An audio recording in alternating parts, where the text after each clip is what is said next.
अब देख रहे हैं ना खेलना, आईपीएल में देख रहे हैं लोग 27 करोड़ रुपए मिल रहे हैं खेलने के कारण। पैसे की कोई कमी नहीं है। पहले के समय और आज के समय में बहुत बड़ा अंतर है।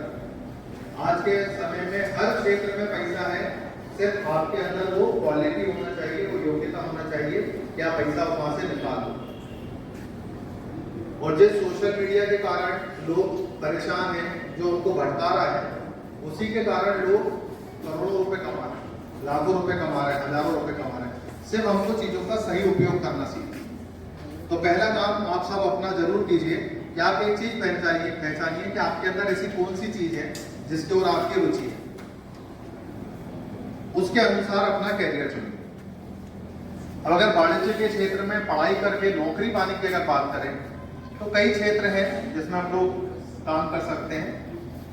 पहला क्षेत्र जो आप कर सकते हैं कि अगर आप कॉमर्स लेते हैं 11th-12th में और कॉमर्स लेने के बाद में आप बीकॉम कीजिए, बीएड कीजिए, तो आप किसी भी स्कूल में टीचर बन सकते हैं। बीएड एमएड कीजिए, आप टीचर बन सकते हैं। पहला रोजगार जो बिल्कुल आपके सामने खड़ा होता है। दूसरे रोजगार में प्रोफेसर बन सकते हैं आप कॉलेज में। उसके लिए आपको क्या करना पड़ेगा, पहले आपको कॉमर्स या मतलब जो भी सब्जेक्ट होगा आपका, उसमें पहले आपको बैचलर डिग्री लेनी पड़ेगी, स्नातक करेंगे, फिर उसमें स्नातकोत्तर करना है। ठीक है, दोनों में अंतर समझिए। मैं बहुत छोटी बारीक बात बता रहा हूँ। जिसको अगर स्कूल में टीचर बनना है तो उसको स्नातकोत्तर की कोई जरूरत नहीं है, उसको एमकॉम करने की कोई जरूरत नहीं है। एमकॉम करेगा 2 साल खराब होंगे, तो उसे बीकॉम के बाद में क्या करना चाहिए, बीएड करना चाहिए। और जैसे अगर कॉलेज के प्रोफेसर बनना है, सिर्फ उसे ही एमकॉम करना चाहिए। हम देखते हैं बच्चे ढेरों एमकॉम करते सर, हमारे कोई उद्देश्य नहीं है, लेकिन वो सिर्फ एक ही मात्र कारण से उपयोगी होता है, अगर आपको पीएचडी करना है या आपको कॉलेज में प्रोफेसर बनना है। तो पहले आपको बीकॉम करना पड़ेगा, फिर एमकॉम करना पड़ेगा, फिर नेट, स्लेट या पीएचडी में से कोई एक आपको क्लियर करना पड़ेगा।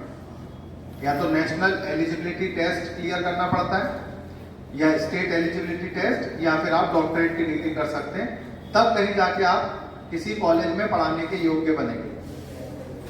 तो दूसरा ऑप्शन ये होता है। तीसरा ऑप्शन जो कॉमर्स के विद्यार्थी के लिए है, वो आप बहनों को सुविधाएं उपलब्ध कराने के लिए बहुत कठोर मेहनत करते हैं। कमोबेश यही स्थितियां हर मध्यम वर्गीय परिवार की होती है, जो एक समय में हमारे अपने परिवार की भी कभी रही होगी। मैं कहना ये चाहता हूं कि माता पिता को परिवार का लालन पालन करने के लिए जितना श्रम और समय देना होता है, तो उनके पास बच्चों के कैरियर को सोचने के लिए वक्त नहीं होता। वो आपको नहीं बता पाते, या तो उनका अपना ज्ञान नहीं होता, उनको इतना अनुभव नहीं होता कि वो आपको कुछ बता पाए, या उनके पास इतना समय नहीं होता कि वो आपको कुछ बता पाए।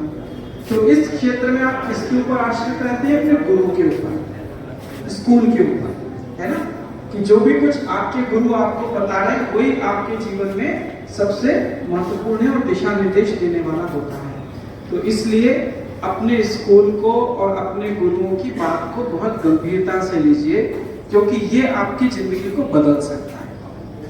अब और मैं आपसे एक महत्वपूर्ण बात कहता हूँ। मैं देख पा रहा हूँ बेटा, हम लोगों को आपकी उम्र कितनी होगी, कोई भी एक बच्चा बताए अगली सीट पे खड़ा हुआ। हाँ बोलो। 17 साल के, है ना।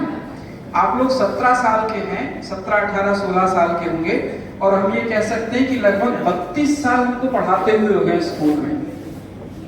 मतलब आपकी जितनी उम्र है उससे दोगुने समय से हम स्कूलों में पढ़ा रहे हैं। मतलब आपके जैसे बच्चे हर साल हमारे सामने से निकलते हैं, और इसलिए इन 100 बच्चों में से मैं खड़ा होकर यहाँ से देख सकता हूँ कि कौन बच्चा ध्यान से सुन रहा है, किसका ध्यान कहीं और है, कौन सुनना, मुझे समझ में आता है। मतलब हम लोगों को अनुभव होता है ना, तो सबको अपनी अपनी फील्ड का अनुभव होता है, तो समझ में आता है। अब 30-32 साल नौकरी, और वो भी एक शहर में करने के बाद, इसी शहर में 30 साल से हमने एक्सीलेंस स्कूल में पढ़ाया, तो उन 30 साल से एक्सीलेंस स्कूल में पढ़ाने के बाद आज वो विद्यार्थी इस शहर के हर कोने में हमको दिखते हैं। मैं किसी भी बच्चे के ऊपर या उसकी योग्यता या उसके काम के ऊपर कमेंट नहीं कर रहा हूं, लेकिन हमारे पढ़ाए हुए बच्चे आज ऑटो भी चलाते हैं। अगर हम सब्जी बाजार जाते हैं तो सब्जी की दुकान लगाते हुए बच्चे मिलते हैं। किसी दुकान पे काम करते हुए बच्चे मिलते हैं, फूल माला बेचते हुए बच्चे मिलते हैं, या कुछ और काम करते हुए बच्चे मिलते हैं, या कुछ ऐसे भी